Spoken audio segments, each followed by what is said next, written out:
അസ്സലാമലൈക്കും നിംസിത്ത. എന്ത് മംഗളത്തിന്റെ തിരക്കിലല്ല.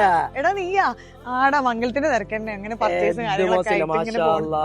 പിന്നെ നിംസിത്ത ഒരു 150 പോലെ ഒരു ലിസ പെട്രോൾ ഉണ്ടാവല. ആടാ അതൊക്കെ കൊടുക്കാൻ നമ്മളെ കൊണ്ട് പറ്റും. നമ്മള് ദുബായിൽ തന്നെ ജനിച്ചു വളർന്ന കുട്ടിയാണ്. അവള് പുതിയ അവളെ ഇവിടെ തന്നെയാണ്. പക്ഷെ അതിന് അവള് സമ്മതിക്കണില്ലടാ. അതെന്താ നിംസിത്ത? ഓൾറെഡി അവള് പഠിക്കാൻ ഡോക്ടറാവാൻ പഠിക്കാൻ അത്യാവശ്യം പൈസ ചെലവാക്കി വാപ്പി ഇനിക്ക് എന്തിനാ ലോക്കറി വെക്കാൻ എന്തിനാ സ്വർണ്ണം എന്നൊക്കെ ചോദിച്ചിട്ട് എന്താണ്ട് കുട്ടികളൊക്കെ കൂടി പറഞ്ഞിട്ട് എന്താ ദമാക്കിന്റെ ടൗൺ ഹൗസ് വരുന്നുണ്ട് ഇത്രേ. അപ്പൊ അതിലാണെങ്കിൽ അവർക്ക് ഹണിമൂണ് പോണ പോലെ തന്നെ എന്നും ജീവിക്കാൻ പറ്റണതാണ്. അപ്പൊ 4 കൊല്ലം കഴിഞ്ഞ് അവളെ പഠിപ്പ് കഴിഞ്ഞ് ഇറങ്ങുമ്പോഴത്തേനും നമുക്ക് എല്ലാവർക്കും കൂടി ഇവിടെ താമസിക്കാം. അവിടെ ദുബായി നമ്മൾ അങ്ങനല്ലേ എന്നൊക്കെ പറഞ്ഞിട്ട് എന്താ 4 ബെഡ്റൂം മുതലുണ്ട് ഇത്രടാ. 5 ബെഡ്റൂമിനൊക്കെ വളരെ കുറച്ചുള്ളൂ. ഞാൻ വിചാരിച്ച 8 മില്യൺ ഒക്കെ ആണ്. അവള് പറഞ്ഞു 3.75 മതി ഇത്ര 5 ബെഡ്റൂം കിട്ടാൻ. 4ന് 2.75. അത് 4 വർഷം കൊണ്ട് അടച്ചു കൊടുത്താൽ മതിന്ന്. ഡൗൺ പേയ്മെന്റ് 20% ഉള്ളൂ. അതൊക്കെ പറഞ്ഞു. പിന്നെ ഗോൾഡൻ വിസയും ഫ്രീ ഉണ്ട് ഇത്ര. ഗോൾഡൻ വിസ ഉണ്ടോ? അപ്പൊ പിന്നെ അവള് പറഞ്ഞു ഇതൊക്കെ ഉണ്ടാവുമ്പോ പിന്നെ എന്തിനാ ഒരു ബേജാറെന്ന് വിചാരിച്ച്. അപ്പൊ അതാണ് സംഭവം. ഇനിയിപ്പോ എന്താ ചെയ്യാ തിരക്കായിട്ട്.